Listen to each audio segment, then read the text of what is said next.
the scene. He's got the voice that's mean, asking those questions that you never seen. He's got that fire, burning bright and clean. Andrew Keen making waves, break the routine on the Keen on show. He brings the heat, asking the minds, digging deep till they bleed. No sugar-coated truths, no lies to deceive. Andrew Keen, the master of the interview beat. He's got the knowledge, he's got the flair, challenging ideas with a fearless stare. With every question, he's uncovering what's there. Andrew Keen, a truth seeker, he's aware. Hello, everybody. The numbers are in when it comes to economic inequality in the United States, and those numbers don't reflect well on the country. There was a Pew Research piece a couple of years ago suggesting that at least in 2021, Asian households had a median net worth of $320,000 compared to $250,000 for whites, $48,000 for Hispanics, and $27,000 for Black people in America. That has increased a little bit over the last couple of years, but as a Brookings report suggests, while Black wealth might be increasing, so is the racial wealth gap. According to NBC, that gap now is $1 million dividing white families from Black and Hispanic ones. There's a new book on this, co-written by Louise Story and Ebony Reed, two very distinguished American journalists. 15 cents on the dollar, how Americans made the Black-white wealth gap. Ebony Reed, one of the authors, is joining us from Kansas City, appropriately enough, right in the middle of the country. The book is already a bestseller on USA Today, so the book is doing very well. It's been out for a few weeks. Ebony, why did you choose to focus on the Black-white wealth gap? You might have included Hispanics, you might have even included Asian Americans who are clearly wealthier, at least according to that Pew poll, than whites.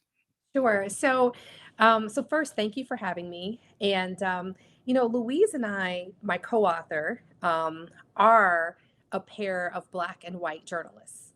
So when we looked at this, issue, we looked at Black Americans because of the gap being so severe facing Black Americans, but also, we brought our lived experiences to this project, being able to interview people and navigate certain communities. So certainly there's work out there to do on other wealth gaps, but, Black Americans were enslaved in this country, and we felt it was really important to look at this particular group for those reasons.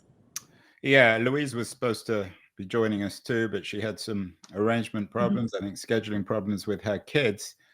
Do you think the fact that she's white, you're Black, did that contribute in some way to the narrative and perhaps even the project itself? Well, I think that it helped us. We brought our experiences as individuals, also as journalists. And so, our number one goal with this project is helping people learn about the statistic. We're trying to make 15 cents on the dollar a nationally recognized statistic. There are surveys that show that more than 40% of white Americans think that the Black-white wealth gap has gone away. And a similar percentage of Black Americans think the gap is much smaller than what it is. So we're trying to help people understand that a typical Black family has 15 cents in wealth for every $1 a typical white family has in America. And that is true in the mean, which is the entire distribution, and also, the median, which is the entire distribution, and also the mean, which is the average. And this is from the Federal Reserve. Well, so this is a concrete, indisputable number, is it? Would all economists pretty much agree that on this 15 cents on the dollar argument that the blacks only have blacks own 15% of every dollar that an average white would own? It's not earn, it's own. Is that correct? Right. So part of, I think, helping communities understand this. Louise and I have been traveling and doing public racial wealth gap symposiums in communities across the country since February. And we find that often people don't understand what wealth is. And so that's also part of the education process of the, trying to share this information. Wealth is everything that you own minus everything that you owe. Wealth is different from income. And so often when people start talking about this issue, they'll notice that people will start talking about income and they might say, well, I don't understand this wealth gap because I sit next to someone at work who's a Black American and they earn the same amount as I do.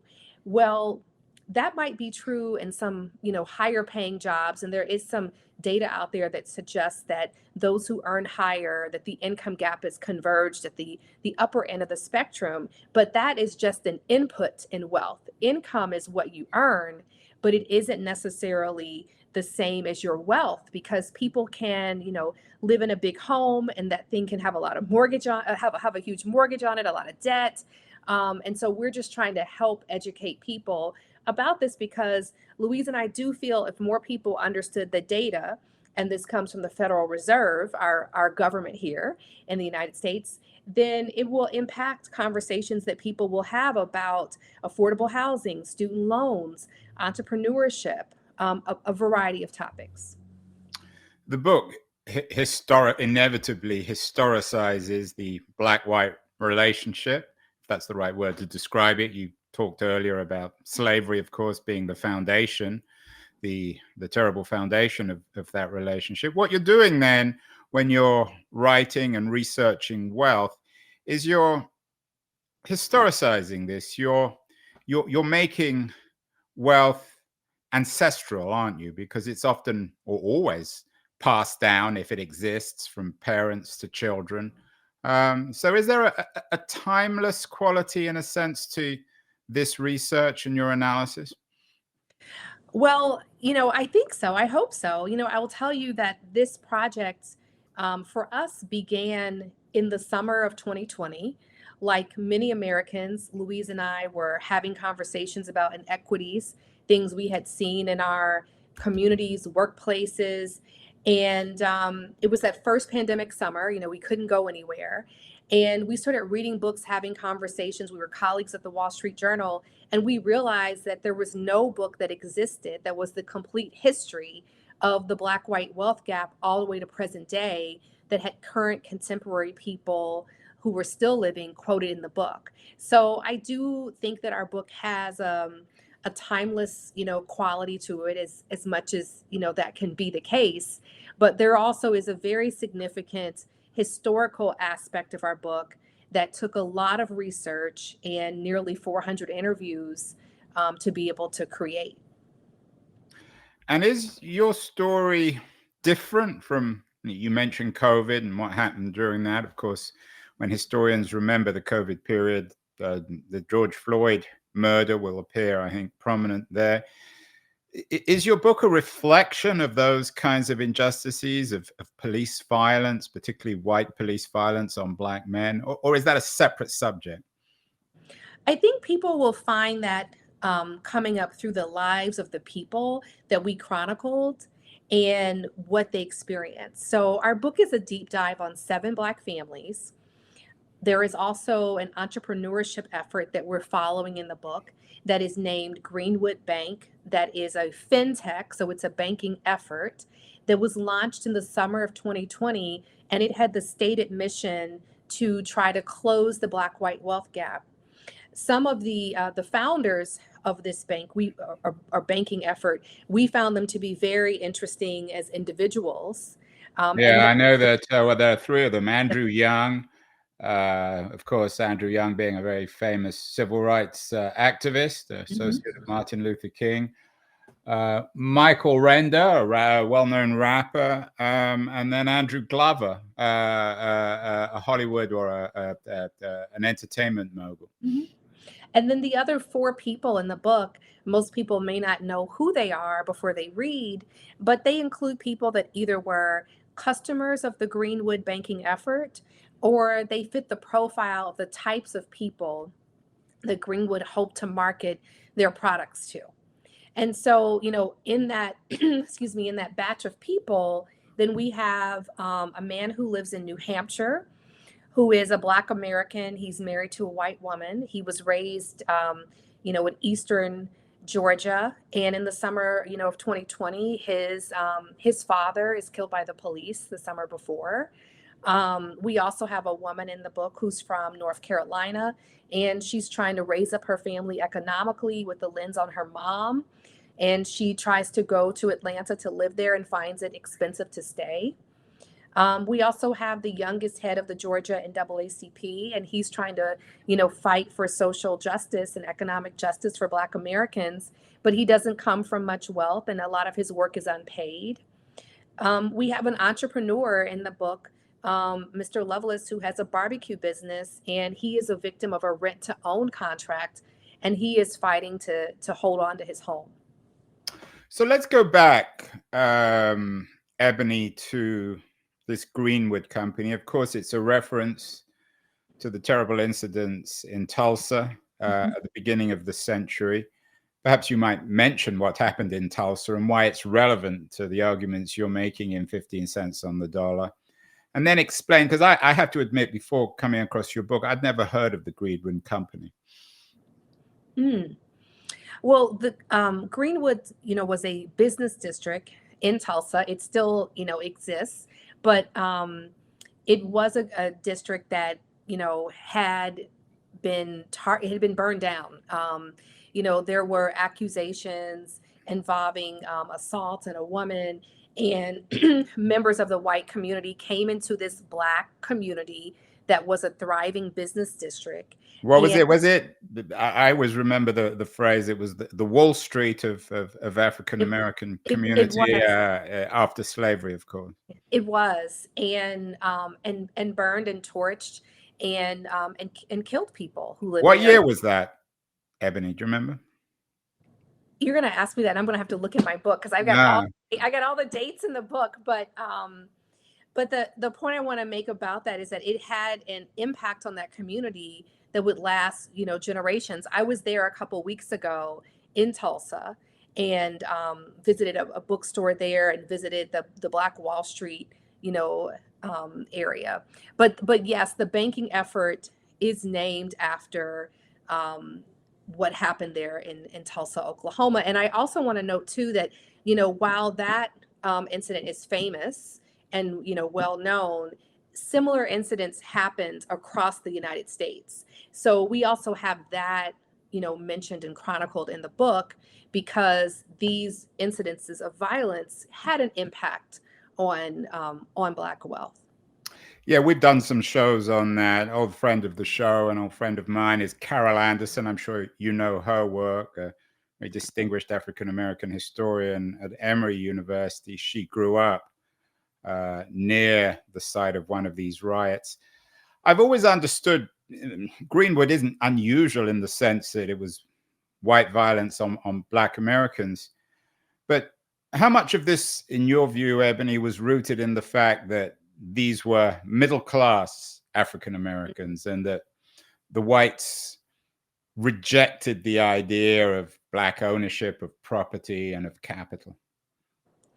Well, they were thriving Black communities, and they were making money, and then all of a sudden, they were not. So the areas that were poor were not the ones that were targeted. I do want to go back to your question that you asked me a second ago, and I couldn't think of the year. It was 1921 was the year of the after the First World War. Of course, many African Americans came back to a deeply racist system, having fought for the United States. How would you fit the narrative of Greenwood, Ebony, into the failure of Reconstruction in America? How attached, entangled is this with the politics, particularly the politics of the South, post Civil War politics?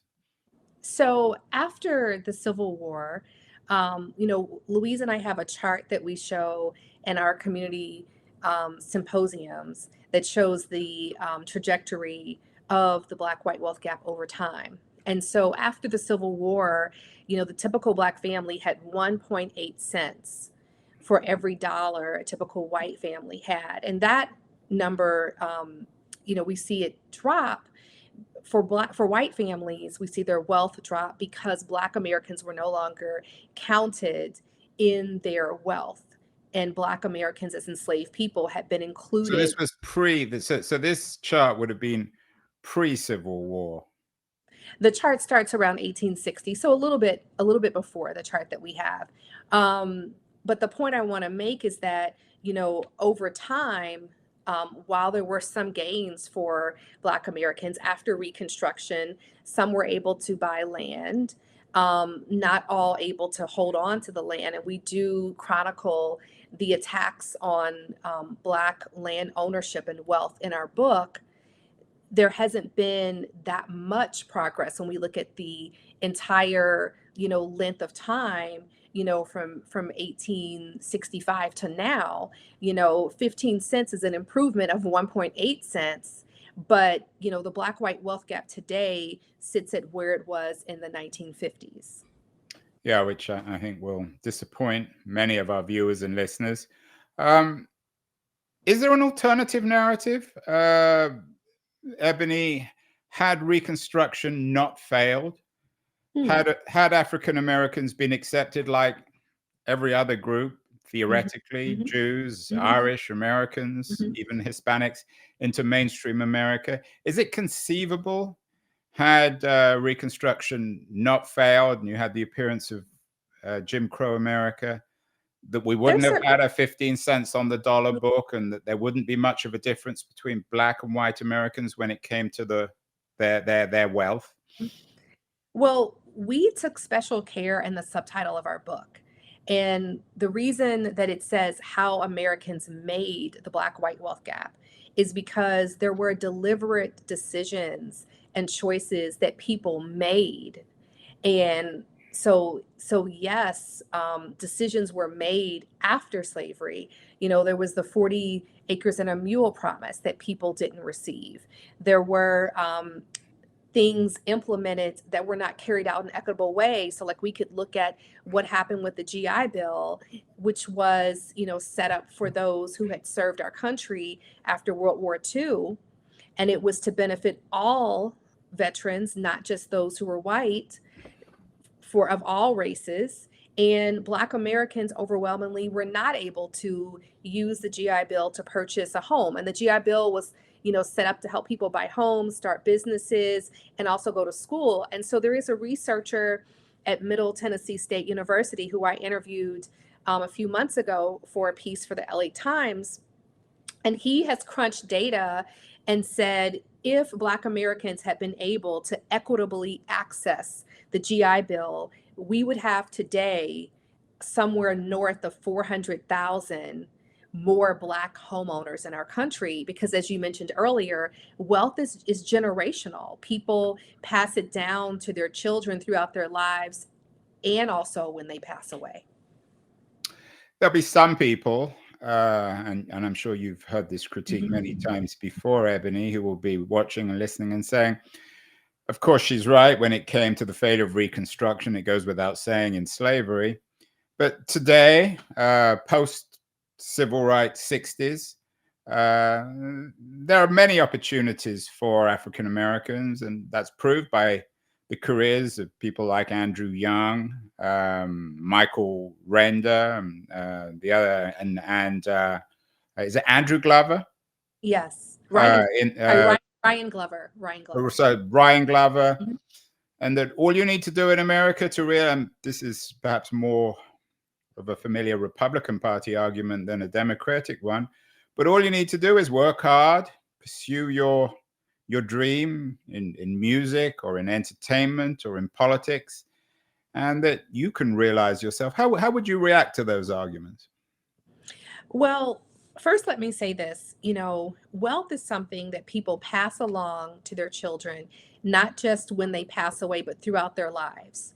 So Black Americans are more likely to have student loan debt when they go to college and graduate. They are less likely to have someone in their family that has the access and ability to give them a down payment for their first home. So while there's been a lot of advancements in society for Black Americans over the last 50 plus years, as you mentioned, access to jobs and education, even, with the housing, there hasn't been a lot of attention paid to the amount of debt that people would amass and who would pay for things. So, yes, college is an opportunity for all who can get in, but it also amounts to a large amount of debt for Black families. And I will tell you, in the reporting of this book, um, the worst position that people could find themselves in, particularly Black Americans, is that they've gone to college, amassed debt, for whatever reason, not finished their degree, and it's not always their fault,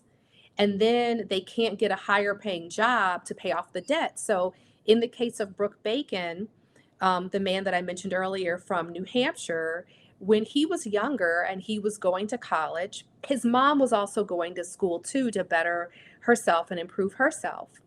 And he had enough money, resources were set up for him he had made it through his first semester. And then he gets a call from the financial aid office and he's told he needs a cosigner. And he didn't know that he would need a cosigner to continue in school.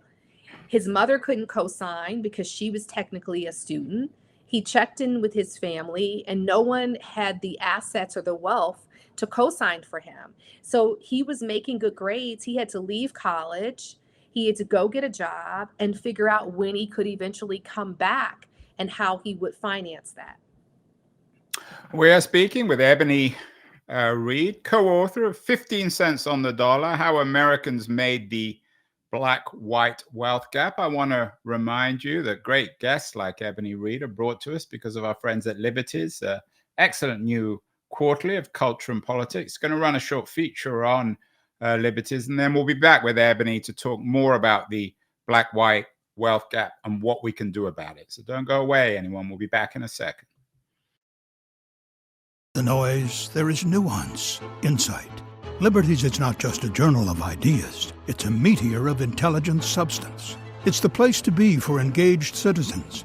Politics, opinion, substance.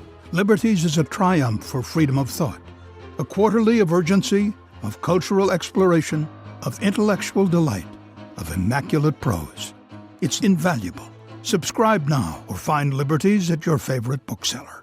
And you can subscribe to Liberties at libertiesjournal.com. We're speaking with Ebony Reed, the co-author of 15 Cents on the Dollar, How Americans Made the Black-White Wealth Gap. Ebony, tell me more about this Greenwood firm that was founded by Young, Render, and Glover. What were they trying to do, and why is their story so emblematic of this wealth gap? Well, Greenwood is a fintech, and so it was setting up a banking service and trying to attack the Black-White wealth gap. In our book, what people will find is that is a very complicated issue to tackle because there's so many intersections and so many complexities with trying to solve the Black-White wealth gap. I don't want to give it all away for people who are still reading, but people will find that it isn't an easy thing to try to attack from a business perspective. What were they trying to do, though? How were they trying to do it? Was it just a fintech designed to lend African Americans money for real estate?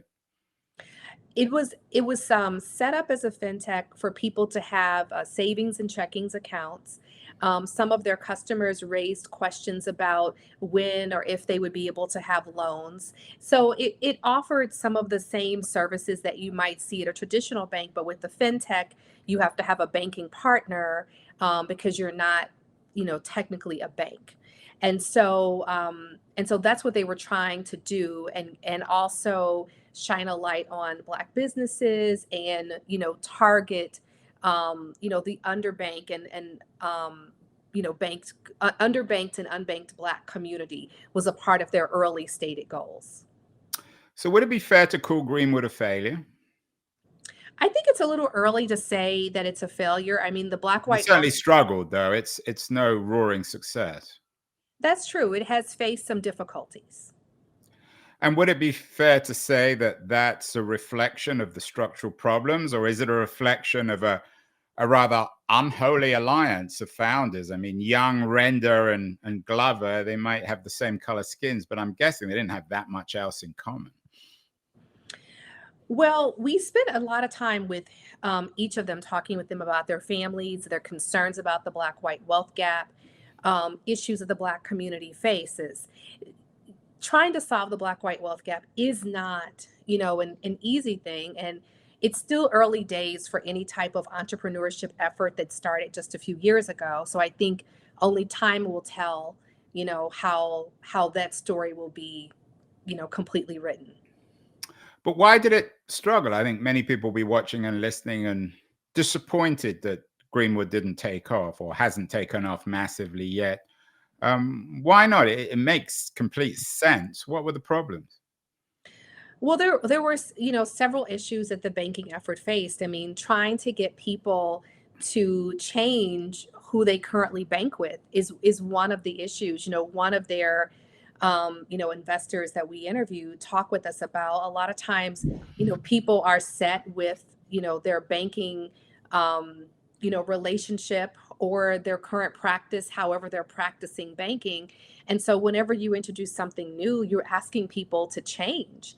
And so, that would be one of the challenges that they would face. They also would face a customer base that was super excited and, was clamoring for, loans and different products. And, it took them a while to roll out some of the initiatives that they had.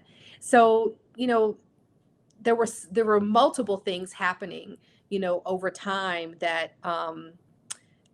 that they faced as an entrepreneurial effort. And what about the role of conventional banks, a Bank of America or a Wells Fargo? Couldn't they launch Greenwood-style initiatives within their own banks? Well, actually, some of the largest banks in the United States invested in this effort. And we interviewed some people, from there, and they talked with us about how, trying to reach the unbanked and underbanked population of Black Americans is not easy for many banks. And part of that, when we think about things historically in our country, goes back to the Freedmen's Bank and attitudes and experiences that Black Americans have had across time, with banking. So the Freedmen's Bank was a bank that was set up to service Black Americans after the Civil War. Many of them had fought in the Civil War. They were veterans. They had money, saved from that time. And they were encouraged to invest their money, to save their money in Freedmen's Bank. And so they put their money in, and then the bank went through a series of mismanagement, fraud. People lost their money. Not all Black Americans were paid back. And so, though that experience was devastating for a community of people that had been formerly enslaved. And so those stories passed down, coupled with other experiences that Black Americans had from not being able to, utilize the GI Bill. Some of the families that we interviewed for our book told us they had relatives that went to banks and were told, no, we won't approve you for a mortgage, or we want to prove your ability to use the GI Bill because the homes and the communities where you want to live have restrictive covenants, which were written into the deeds and meant that people couldn't buy homes. And then we get to the 2008 housing crisis, which we also cover, the economic crisis in our country. I sometimes refer to it as a housing crisis because it impacted housing for so many Americans. And we see through that crisis that Black Americans, regardless of their level of income, even high earning Black Americans, were put into subprime mortgages. So when we talk about racially, I mean, you're suggesting that mortgage brokers, knowing the color of people's skin, would put them into a subprime deal? I can just speak to the facts, and the facts are that Black Americans, and we chronicle this in our book and we cite the data on it, were in subprime mortgages more often than white Americans, even at the same income level. And so what I'm saying is that over time, Black Americans have had all of these experiences with banks.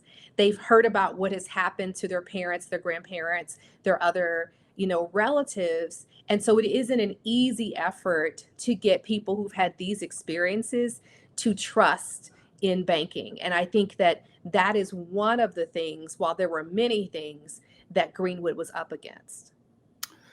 Ebony, the subtitle of your book, 15 Cents on the Dollar, is How Americans Made the Black-White Wealth Gap. It's not how some Americans or how wealthy Americans. Are you suggesting that all Americans, perhaps particularly white Americans, have a responsibility, whether they know it or not, to this wealth gap? That's an interesting question. We posed that question to, one of Andrew Young's relatives when we were interviewing for this book. And that person said to me, I think that white Americans bear more responsibility because they were in more of a position of power when this wealth gap was created. The bottom line is that the Black-white wealth gap impacts all of us. It impacts Black Americans, obviously, but it also impacts, broader, society. And if you are a person who cares about other people, who cares about equity, who cares about the ability for business growth and fairness, then you're also a person that will be interested in this book and understanding more about the history, with our country. I know you chose, because of you're an African-American woman, Louise Story is a white woman, you chose to make this about the Black-white wealth gap. But what happens if you throw in, we began this show referencing both Hispanic wealth, or lack of wealth perhaps, and Asian American wealth. Asian Americans on average are much wealthier than white Americans. What would happen if you threw those two communities in as well? Would that muddy the story, or actually underline what you're arguing in 15 cents on the dollar? Well, I can tell you that our research is nowhere near as in depth for those two communities, because we focused extensively on Black Americans and white Americans. But in terms of the wealth gap, the Latino white wealth gap, I can tell you, is 22 cents on the dollar. So not much difference. 7 cents more. Well, and they may actually be even closer to Black Americans. So a typical Latino family would have 22 cents in wealth for every $1 a typical white family has. Now, that Federal Reserve data does not take into account undocumented workers.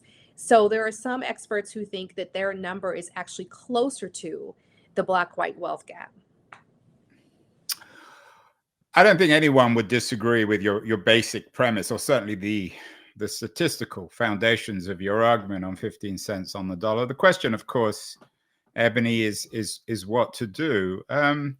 It seems to me that implicit in this argument is a suggestion that there is a need for a serious conversation about reparations, because the profound inequalities between whites and blacks go back to slavery. Is that fair? How do you, and I know you can't speak on behalf of Louise, but is there an argument implicitly in this book, 15 cents on the dollar, about perhaps the moral responsibility of reparations in America today?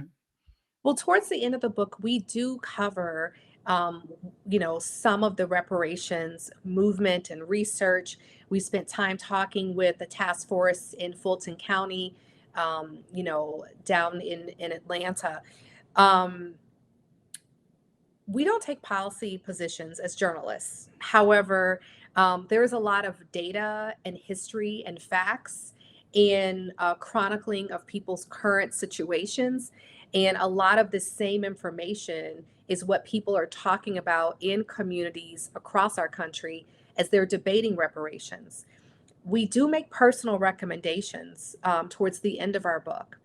And two of them stick out that I should probably mention. The data that I cite from the Federal Reserve comes out every 3 years. It is not sliced from a geographic perspective. So I can't tell you, for example, if Black Americans in Kansas City, where I live, have less of a wealth gap with white Americans than those who live in maybe New York or New Jersey. The data is also not sliced by gender. So, we encourage people to think about, advocate for, talk to their local representation about transparency and also more wealth gap reporting and wealth data in our country. The other thing is that the other recommendation that we make is around working in partnership with someone who is different.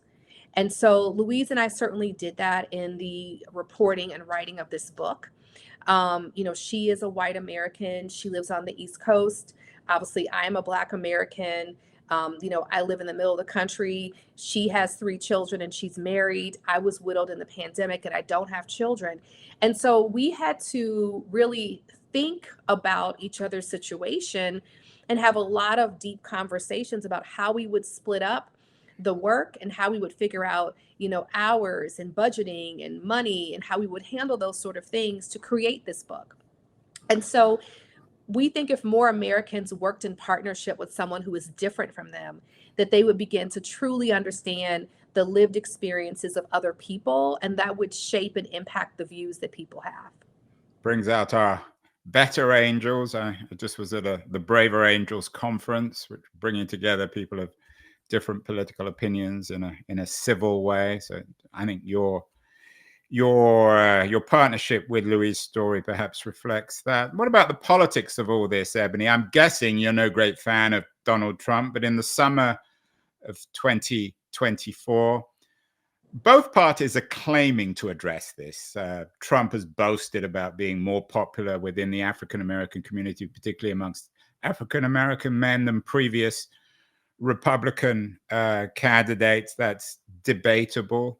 But how closely, for people who care about the issues that you're writing about, how closely should they be watching this election? I think they should be watching it really closely. And I think a really good question for political and economic journalists to put to, the candidates are, what are their plans around the Black-white wealth gap?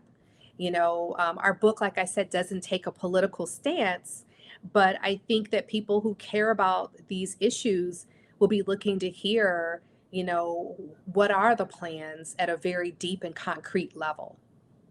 What about the responsibility, Ebony, of wealthy African Americans? Fortunately, we don't have white mobs now burning down the wealthier districts of Atlanta or New York or other places where there are an increasingly large upper middle class African American community. Do you think, maybe not as an upper middle class wealthy African American, but certainly a voice of the African American community, do you think that, and you follow Young, Render, and Glover, all wealthy, distinguished African Americans, do you think successful African Americans have a particular responsibility to address this?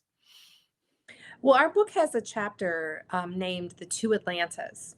And in that chapter, we explore the complexity around the Black-white wealth gap within the Black community. So there is a Black-Black gap where you have Black Americans who are wealthier, who are, have higher incomes, wealth they've passed on in their families. And then you have, those who haven't had that experience. And, that's also one of the issues that, Greenwood, the banking effort that we talked about earlier, faced, because some of its customers, a large percentage of its customer base, were people who had higher incomes. And so then, all sorts of questions began to arise, and they began to debate and have questions from their customers about, what does it mean to close the Black-white wealth gap? And so certainly it can be closed by putting a focus on those at the upper level and creating more Black, millionaires, or things and efforts can be created, initiatives to focus on the entire distribution. And so that is a very real debate. Ebony, I know you co-teach a class at Yale with Louise Story on some of these issues. You're also involved with the Marshall Project, a news nonprofit initiative. How important, in your view, is the role of both media and education on all this, particularly given the fact that affirmative action programs now are under fairly overt assault? Well, education and journalism is extremely important. That's how people, one of the ways people get information, is through the media and through, books and through social media. And so, that's part of the reason that we wrote this book, is that we want to get, the information out to people. So there's a very significant role for media and for education in helping people understand this statistic. But what about affirmative action? This is under assault. If it is indeed done away with, as it seems to be in the process of being done away with, would this only compound inequalities? Might somebody in the future write a book called 10 cents or 5 cents on the dollar without affirmative action programs? I mean, it's certainly possible. We don't know what the future will hold. What I will say is that the people who are wanting certain initiatives to disappear and no longer be a part of, efforts, a good question is, what would they like to replace it with?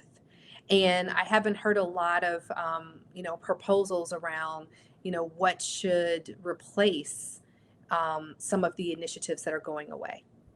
Well, Ebony Reed, the co-author with Louise' story of 15 cents on the dollar, How Americans Made the Black-White Wealth Gap. Important book, certainly a very, very important subject for Americans of every skin color.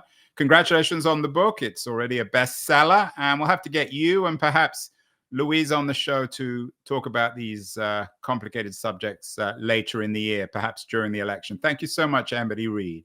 Thank you. Thank you for having me. Step on the sea.